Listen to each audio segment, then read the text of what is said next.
My name is Sharon Del Pilar. I am the stage manager at Magic Mike Live in Las Vegas. And how long have you been in stage management? I would say probably about 18 years. Fantastic. Yeah. And so why stage management? I've always loved theater. I've always loved entertainment, but I'm not a performer. So this actually was the best opportunity, just through learning different aspects of theater, was best suited for me in terms of my skills, organization especially, and just the opportunity to work with different groups of people, and sort of being the liaison between all the different departments. That's just sort of where my strengths would lie, and just being a part of the daily running of the show. Stage management seemed to fit me the best. So tell me where you trained to be a stage manager, and what was your trajectory from training or education aspect into your first job? Training basically was learning on the job. I started off in internships, both in Orlando at Disney World, and then subsequently in New York. But in New York, my internship was with company management. And so I learned more of the business aspect. And because it's New York City, on nights and weekends, I found several different nonprofit theater companies that were always looking for volunteers. And I took that as an opportunity to get some experience in other aspects of theater. And that's where I got to meet a lot of great people who were willing to teach me different things, and where I really found that I was best suited and that I best enjoyed stage managing. And through my internship in company managing, I was able to meet a lot of high up people sort of in the Broadway world that gave me the opportunity and that foot in the door to pursue a career in stage management. Do you think in America, given that the fact that you've come up through the industry through a practical aspect rather than a college degree or anything, has that mattered in your career trajectory? Has it been an aspect of whether you've been successful growing as a stage manager or no? I think in my path, yeah, it has, because I've had the opportunity to really see how large-scale productions, at least in the Broadway world to begin with, how all of that is created. And sometimes if you're in a educational or proper educational school setting, you don't really get to witness or be a part of that until maybe in the future.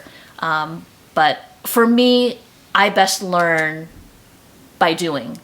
And I gained so much valuable information from these people who had 20 plus years experience, very well known in the industry, all just by sitting and being in the room.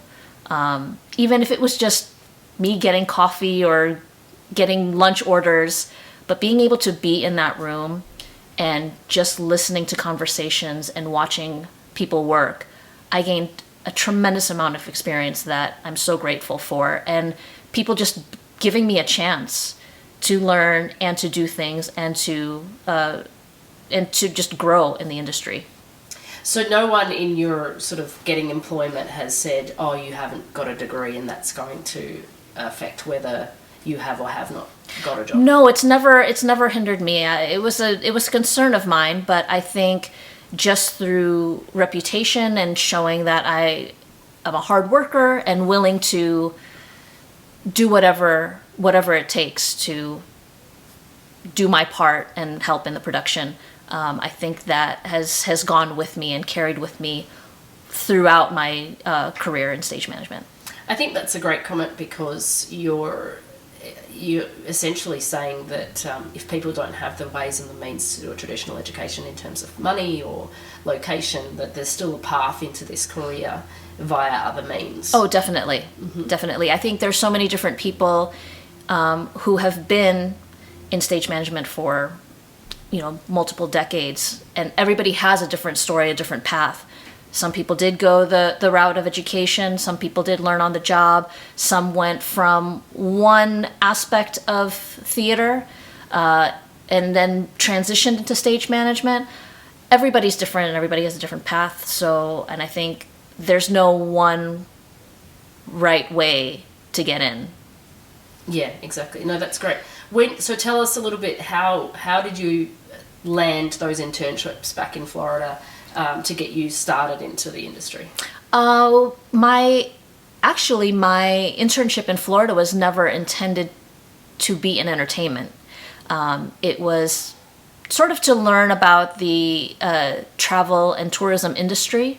I was sort of in the middle of college and thinking that I wanted to change what I intended to do for a career. And it just so happened that Disney World was doing college internship interviews, and they were doing a presentation on their internship program. And so I attended it, thinking that maybe travel and tourism was something I wanted to do. I attended this presentation, and they were doing interviews right after, and immediately got accepted into their internship program. But it's not until you get there that you find out what your role will be. And I was initially going to be working in operations, which is basically crowd control in the parks. And I had an opportunity to work in entertainment instead, and so I was switched over to that department. And that sort of started the ball rolling for me to think of entertainment as an actual career. Because before that, it was just something that I enjoyed. I enjoyed attending, I enjoyed doing a little bit of backstage work, very minimal, but it was never something that I ever considered as a career until I worked there.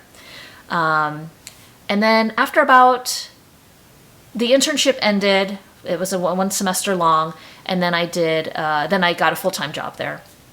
And after about 3 years of being there full-time, decided that it was time to move on and maybe do something else. So I just started looking around for different internships anywhere in the country and found a really great internship program in New York with a Broadway producing company. Applied with them, interviewed with them, and decided to move up there at least for a semester and try this out. And that turned into a full-time job at that company, and also gave me the opportunity to do other exploration of different departments on nights and weekends. And so when you went in that internship program, when you began, how long was that in New York? It was about a semester, so it was about 5 to 6 months. Yeah. And how did you afford to live during that period? Had you saved up money from your previous job, or? There was a university that had housing that allowed you to stay there as long as you were either a college student at any university in the city, or you were doing an internship. So I was able to stay in dormitory-style housing, even just as an intern, and not necessarily attending their university. So that was definitely helpful to get my start. And then once I completed the internship and then had a full-time job, by then I had sort of met other people and people who were looking for roommates, and we ended up renting a house out in New Jersey, which was considerably cheaper than living in the city. But still, same commute time. Mm-hmm. It's interesting because from most of the interviews that we've done thus far, the common thread I'm finding is that the hustle of the first trajectory into the industry is that you're not going to land that big job or do that large thing from the outset. You've got to be humble, work your way up, live in certain living conditions until you land that opportunity. So it's good to see, even with it, education or no education, that the path has been quite similar. Yeah. So moving forward now to what you do, what's you're the general stage manager on? I'm the first assistant. Well, there's only 2 of us, so assistant stage manager. Do you have any role in the recruitment of other stage managers? Yes, we sort of work, because there's 2 of us, and the 2 of us have worked together on about 7 different shows over the course of 15 years. So we do know each other very well, and we work more really as a team. We work in tandem, and And even though he may have the title of production stage manager, we really do sort of split the responsibilities quite evenly. And yes, I do, in a sense, help with the recruitment of stage managers because we've both been here for 15 years, but he had taken some time away and gone to do other things outside of Las Vegas. But because I've pretty much been here for most of the 15 years, sort of do have a pulse on who's here, who's working, who's looking for work. So I can contribute in that way. And collectively, when you both are taking on new people into the team, what particularly are you looking for when you're hiring stage managers? We really look for somebody that is quick thinking, able to learn cues very quickly, and just sort of understand, just have good instincts. Instincts are very, very important because really anybody can hold a flashlight or hold a door or do this cue, do that cue. But where one person really stands out from the other is how they're going to react when something happens that's not written on paper. Some people panic. Other people will be very calm and sort of know exactly what to do to keep the show moving, to keep everybody safe. And I think those sort of things are very important. And knowing people in advance, or at least even if we haven't necessarily worked with them, the reputation that they carry, based on other people that we know that have worked with them before, that's how sort of we get a lot of our information if we're trying to recruit people. Do you think those attributes can be learned, or that comes innately with the person that sort of is hired in terms of the way they've grown up or their instincts? Do you think that's something that they can get better at? I think so. I think the basis of that is that it has to be within, but I think you can hone in and sharpen those skills by learning. But I think the basis of good instincts has to be there already. It may not necessarily be something that could be taught. Who were the mentors that you had starting out, and what did they teach you? Oh gosh, there are just so many. There are countless people, both in stage management and in other aspects of theater, that not only just had time to actually sit down and either tell me their story or their experience and share things with me that have proven to be very valuable, but just really people who have believed in me and even with no experience, given me the opportunity to do some really incredible, very memorable things. And when they really could have just gone with somebody else that had plenty more experience, but either they saw something in me, some potential or something, and I'm always forever grateful for those people who decided to take a chance on somebody who was just kind of thinking that this is something that she wanted to do. Going out of your job from New York, how did you end up in Vegas, and what was the trajectory from that from New York to and was it New York, Vegas? Yes, it was. I had spent about 3 years in New York, including the internship time. I did internship into our full-time job with that Broadway producing company, and then started, once I sort of determined that stage management was the path I wanted to go on, I did speak to the general manager that I was working for and expressed my desire to get into stage management. And she gave me the opportunity to be a production assistant on a couple of Broadway shows that were about to open.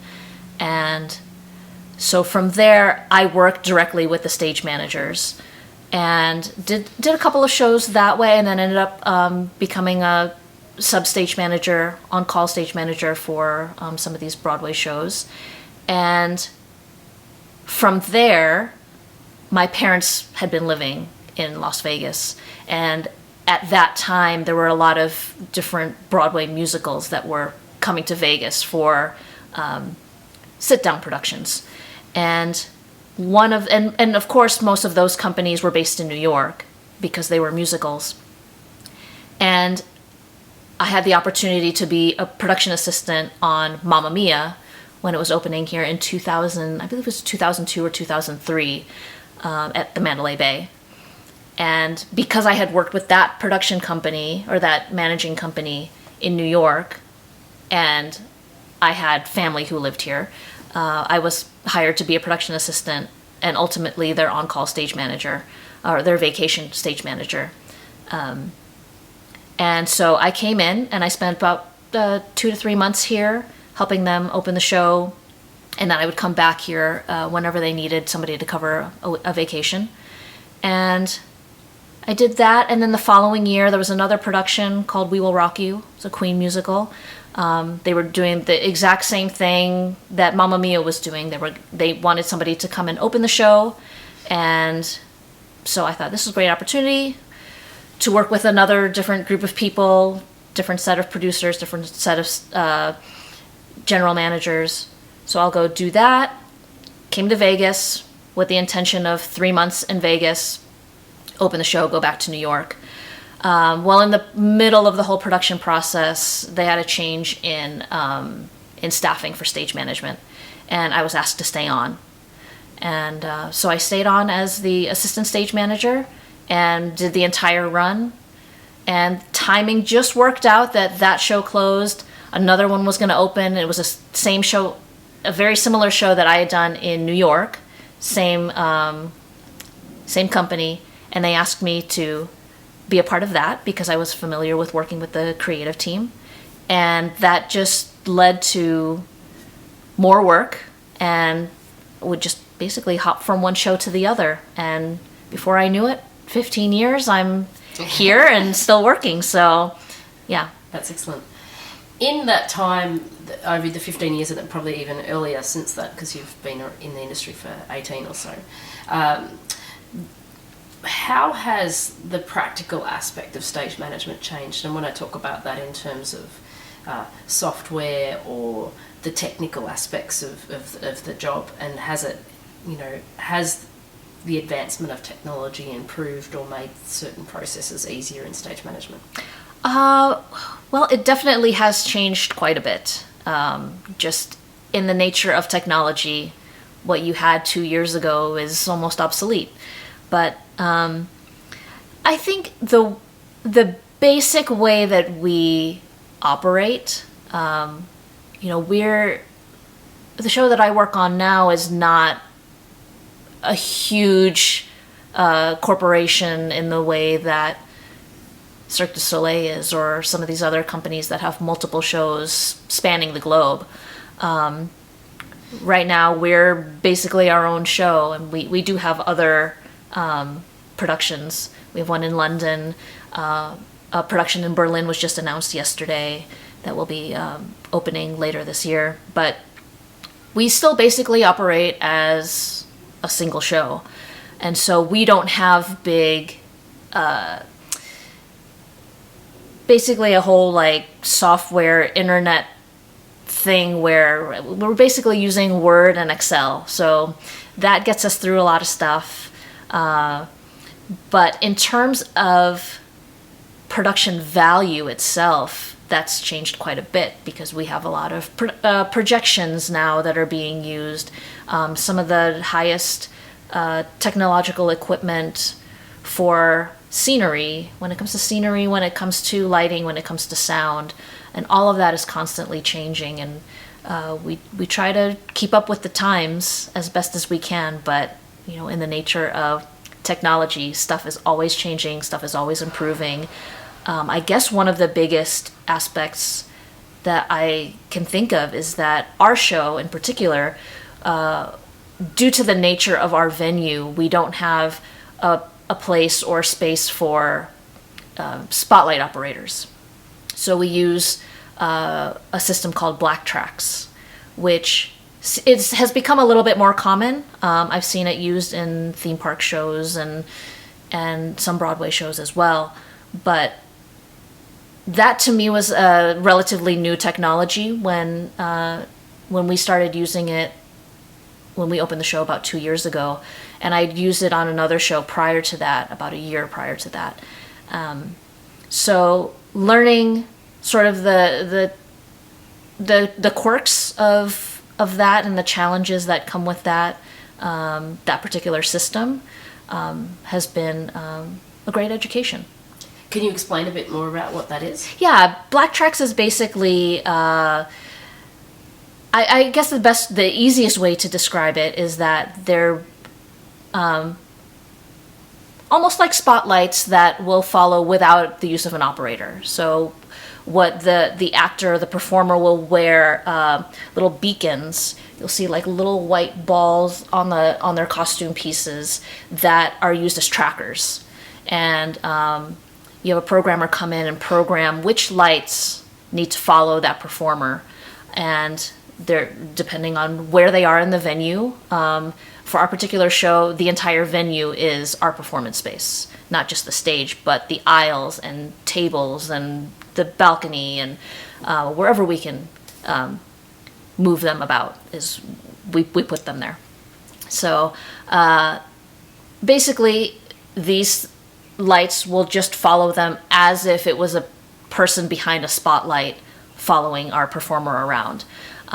We have learned different things, like we have glass along the mezzanine, and we learned that light was bouncing off of that and confusing the system as to where the performer was. So lights would sort of go crazy, and we had to actually put some tint on our glass mezzanine wall. And then it was learning what degree of tint can we use while still keeping that look of transparency through there. So that was a big challenge for us in that particular venue. And it has to constantly be calibrated just because of the updates on software and the movements of the different people that we might have, understudies and standby people who move differently than the person who does it nightly.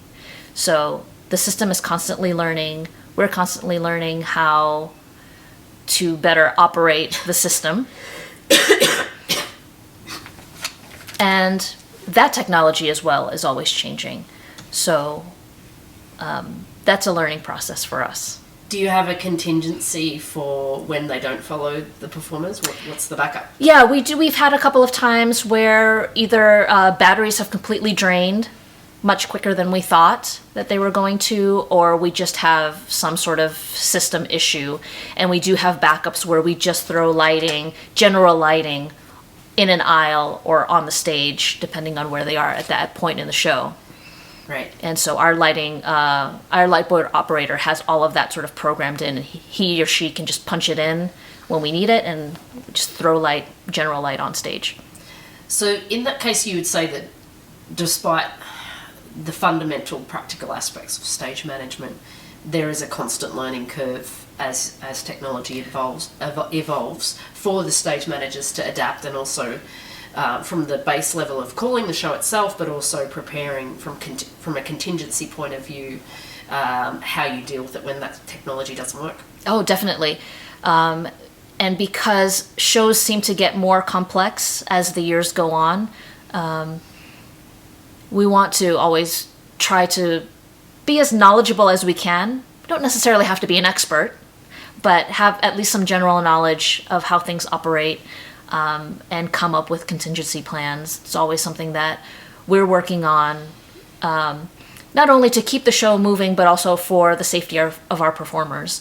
We want to come up with a contingency plan if something such as a lift doesn't work properly, or a slope doesn't close. How do we move forward without putting our performers at risk? Would you think that the pressure of the show caller is higher because of all of this technology? As in when you maybe have done stuff 15 years ago? Yeah, I would definitely, yeah, I would say so. Depending on the degree of the technical difficulty of the show, not all shows will have lifts and other aspects like that, but even something with just a stage and projections. If projections are such a huge part of that show, if something goes wrong, you want to have some sort of backup contingency plan to make it look not as obvious that something is missing. So yeah, as we're adding in more layers and layers of technology into the shows, it can be quite difficult and challenging for a stage manager to keep the show moving forward. Are you involved in teaching the show callers on Magic Mike? Yes. So tell me, in that process, how do you prepare the stage managers for the calling of the show, and how long does that process take? What are the steps? For Magic Mike Live, it could be anywhere from like a 2 to 3 week process, depending. We never really want to rush anybody into a show call. We want to make sure that they have all the tools they need to be prepared and feel comfortable with the show call. So I basically start with giving them the show call, the book, and I like to give them the freedom to adjust anything in the prompt book as needed so that they understand it. That's the most important thing, is that it makes sense to them what they're reading on the paper. Of course, if they have or haven't seen the show, or if we're starting them sort of off without much knowledge of the show, we do have them watch the show a few times from different aspects of the theater so they understand what's happening, and at what point and why things are happening. And there's a lot of watching the show call, or either following from an office and watching in the monitors and listening in.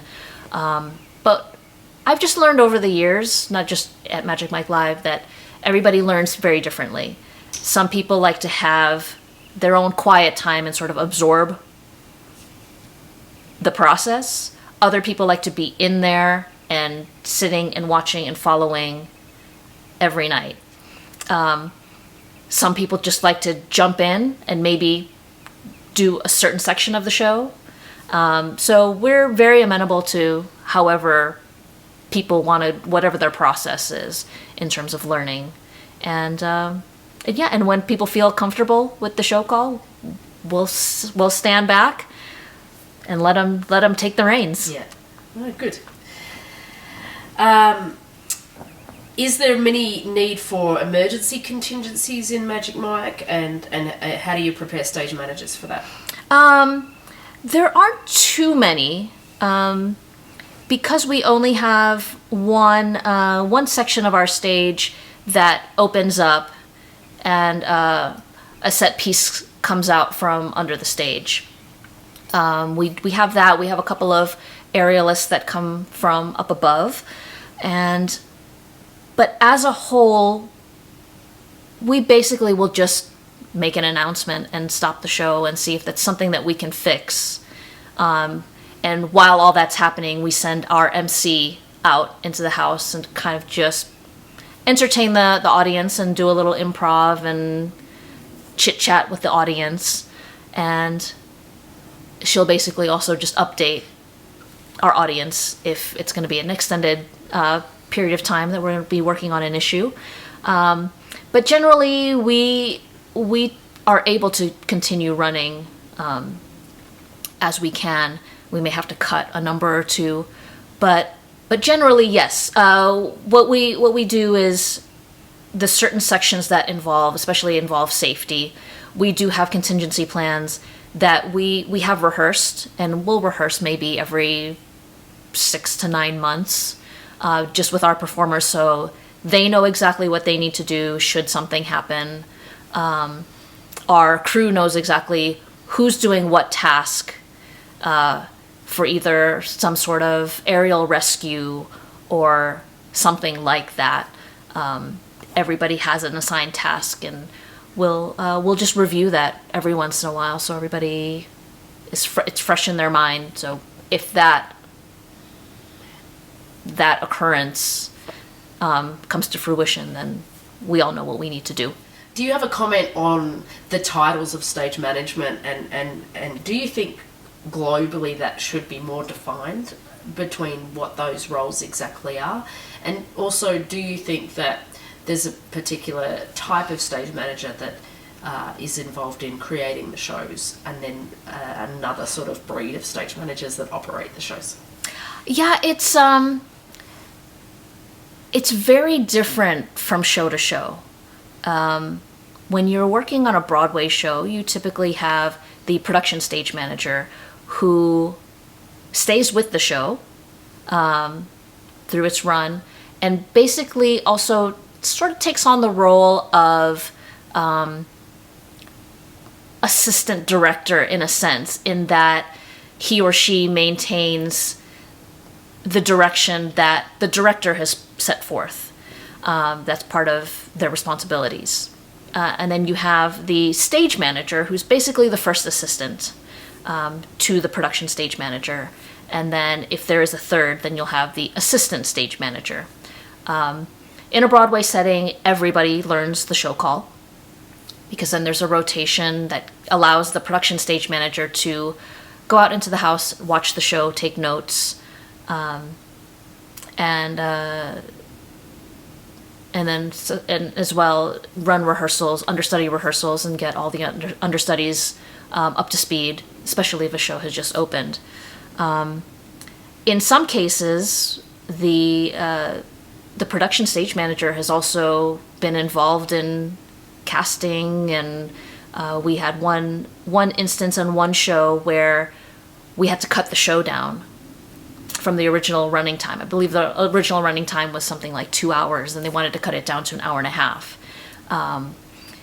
And the production stage manager took on the role, as well as the music director, of cutting the show down to an hour and a half. So it really depends, I guess. I've seen it for many different aspects, from many different types of shows, where the roles in some ways are all very similar across the board, but also very different. Some will carry on a more creative role in addition to show calls and technical work and paperwork and whatnot. It's all just very different.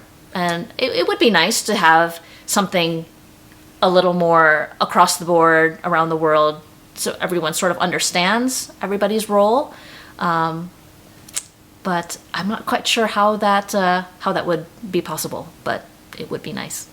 Just to be a little more clear. It is a challenge. Yeah. I think especially in the realm of whether that role is creatively contributing to the show. Yes. Because would you agree that some stage managers have that capacity and others do not? Oh, definitely. Yeah, I've worked with stage managers who love sort of taking on the role of director, and sort of helping performers to build on their performances, and that's where they really thrive. But I know other stage managers who also, that doesn't interest them, and they love more of the technical aspects, because that's where their strengths lie. That's where they have more of a background, is knowledge in either lighting or sound or projections or music or whatnot. So there's so many different kinds of stage managers, depending on either what their background is, their previous background, or their interests. So yeah, hiring the right stage manager, depending on what that project requires, is pretty important. Do you feel that you have a great work-life balance from the amount of time that you spend at work versus the amount of time you have for yourself? Definitely. And that has sort of come from learning I mean, in my 20s, all I wanted to do was work and get that experience and get those credits that I could add to my resume. And as the years have gone on, and jumping from show to show is less important to me. I'm happy enough to sit down on a show for the length of the run, especially if it's an extended run. I've just really made a life for myself here in Las Vegas. It's home now. I don't really imagine myself going out on tour or going back to New York. And what's important to me now in my 40s is having that work-life balance and enjoying the work that I'm doing, but not making it my entire life. And being able to spend time with my husband or go out and travel and do the things that I enjoy doing. And not necessarily feeling guilt for wanting to take time off to go and do things that I enjoy for myself. It's quite a fortunate location for that, Vegas, I think. Yes, definitely. Because even if you do have, unless you're an established Broadway stage manager, there's still the cost of living in New York City and the things that come with that. And then there's not many other sit-down resident shows that last the length of time that they do in Vegas, correct? Correct. Well, there's also, Vegas does have its own challenges, whereas New York, there's always shows opening up, but they don't necessarily run for a long period of time, just depending on their ticket sales or if they intend to only run for a certain amount of time. Vegas entertainment has changed so much in the last 15 years. When I first moved here, everybody wanted to do a sit-down production of some sort of Broadway musical here, and they were dubbing Vegas as the Broadway West, the Broadway of the West. And that sort of came and went, and then we started sort of seeing nightclubs emerging as the main form of entertainment for people that would come into town. Fewer and fewer people were willing to shell out a couple $100s to go see, get tickets to a show, but would rather spend $1,000 on bottle service and a table at a nightclub. And so that was a challenge in sort of figuring out, a performance show schedule that wasn't necessarily competing with the nightclub scene. But then also, casinos were they had a different idea of not wanting to produce shows, but rather be the landlord and just rent out the space. So it became increasingly difficult for producers to produce shows out here. And so we were sort of seeing things go from large-scale spectacles like Phantom of the Opera or Lion King into smaller productions that have opened and also come and gone. Rock of Ages was a much smaller show. $1 Million Quartet was a small show. But now even those have come and gone, and we're now seeing mostly resident shows for, big name artists, Bruno Mars and Lady Gaga, and now Janet Jackson's just opened. So there are opportunities are few and far between. And I think stage managers that have been here for a long time know that if they have a job, they're hanging on to it. And hopefully they like it. But they're really hanging on to those jobs because there's shows that will run for a long time that require stage managers. They're not opening up as often as they used to. And that's not to say it won't change. Vegas is always reinventing itself, so it could come back full circle and more shows could be opening. But they're not opening up nearly as high of a rate as they used to be. What do you think overall, this might be a difficult question to answer, the standard of entertainment across the Strip over the last 15 years has been? Do you think the shows have become less entertaining because of these changes? Are they more entertaining? Does it really matter? What do you, because you always say technology is changing, so you're adapting to that. Do you think that's improving shows, or is it or are they more or less entertaining as they were 15 years ago as they are today? I think the challenge is that people have to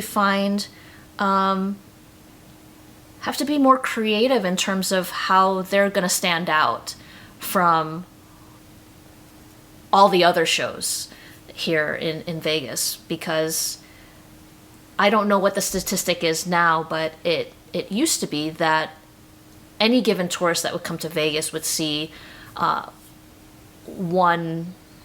essentially one show during their time here. So what's going to be The show to what? see. Yeah, what is going to be the show that they're going to want to see, and how are you going to get people to come to your show if they're only going to see one show while they're here? So I think people have to be a little bit more creative in terms of how they stand out, their uniqueness compared to the other types of shows. Like what does your show have to offer that you can't see at any other show? So it's that I think that the nature of shows is also changing, just because people's interests are changing, or what they like. You know, we see with the younger generation that everybody sort of loves the technology, and you just see people on their phones and on screens all day long. So any sort of visual stimulation in terms of screens, we're seeing a big uptick in that.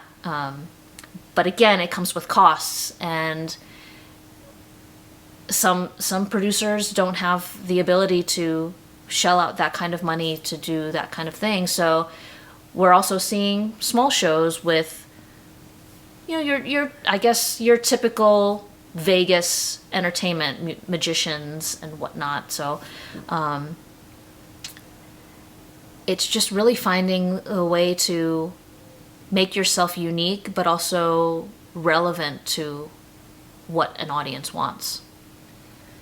Do you think the production stage managers that are involved in producing these shows have an input and a responsibility, and given that they may cue the show and they may put those cues together on the behalf of the director, do you think that there's an aspect of that role that can contribute to the success of that show? I definitely think so. Especially if you're on the management side, on the creative side, where they're open to taking a stage manager's recommendations. I think it's important because the stage manager is there on a daily basis and and is part of the day-to-day operations, whereas maybe some of the producers or general managers or even creative team, they then go away and work on other projects, or they're in an office and they don't get to see day-to-day operation. They may read a daily report, but I think having a stage manager's input is very important. Do you think the producers and the people that are involved in the creation of those shows understand the value of that person in that role as the shows are being created? That might be a really difficult question to answer. Sometimes, yes.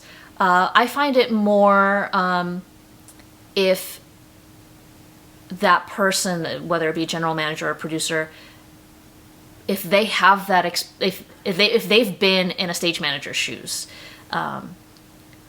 because they understand where that stage manager is coming from.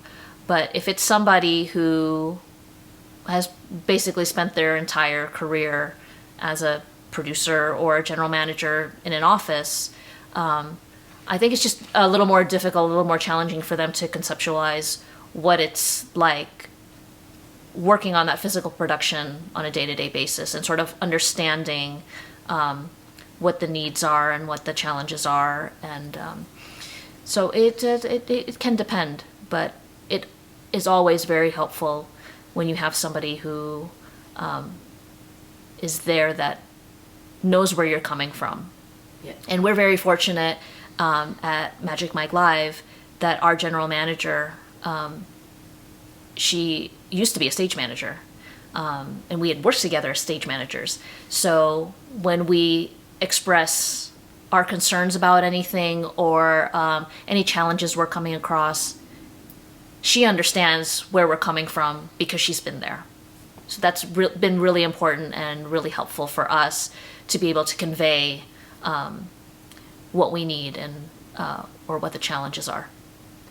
I think it's certainly important generally for big spectacle shows, given the fact that they're reliant on that spectacle. You know, having seen shows this week, after 12 years, long-running shows, it is clear that operationally the reality is different from what they created. And my example would be when there once used to be 30 dancers on stage, now there's half that amount, because the show has then discovered that putting 30 dancers on stage 10 shows a week suddenly becomes unsustainable because they're getting injured and they get hurt and things like that.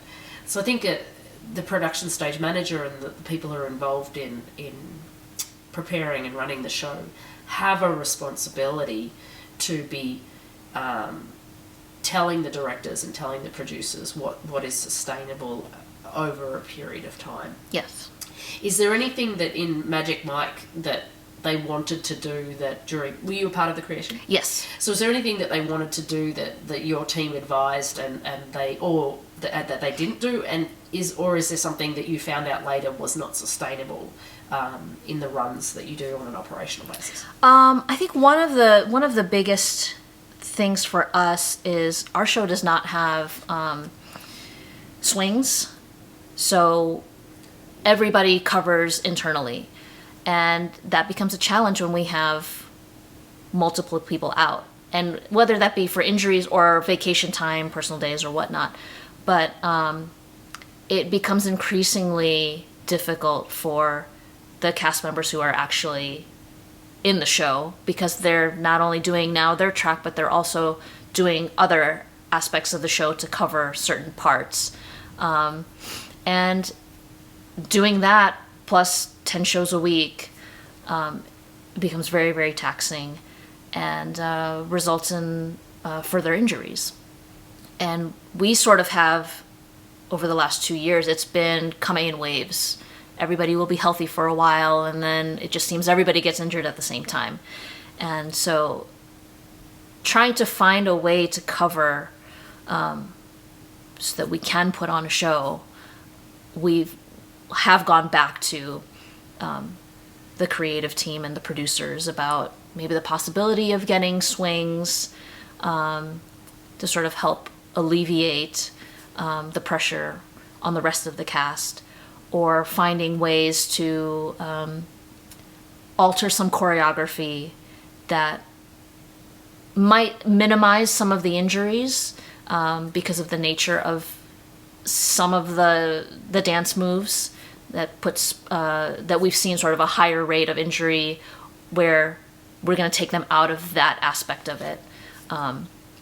So we do put in a lot of input, especially when it comes to injuries and how we intend to cover the show, and if it's a long-term injury, how we decide that we're going to proceed in order to keep the rest of the cast as healthy as possible, so that we can maintain it.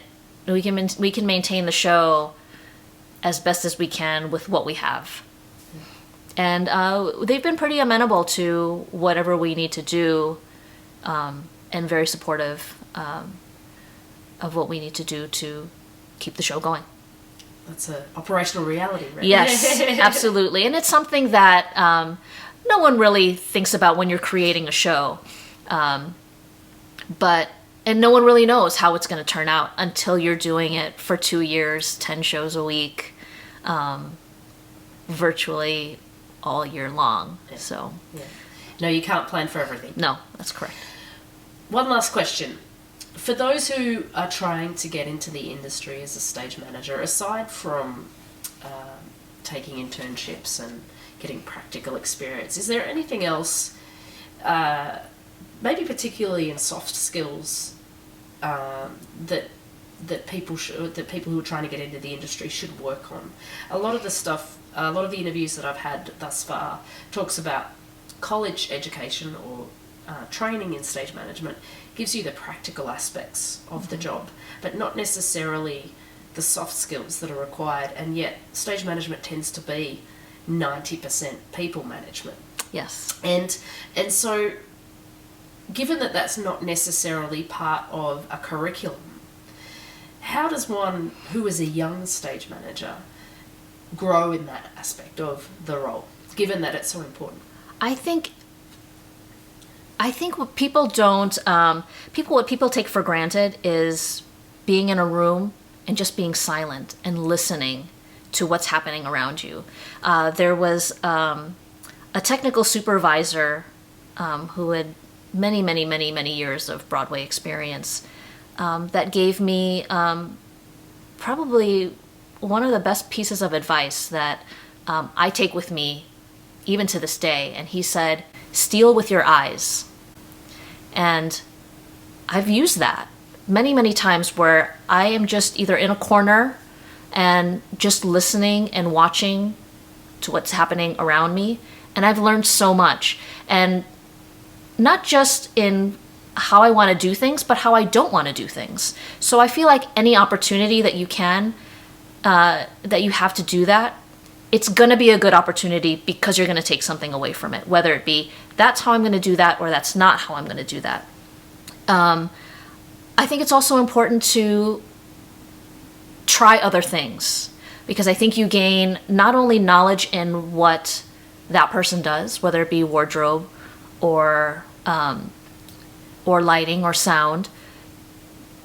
You gain an idea or a sense of what they do, but I think you also gain a respect for the work that they put in. You don't necessarily have to be an expert in all of those facets, but having a general idea for what they do, I think will only make you a better stage manager, because you can see where they're coming from.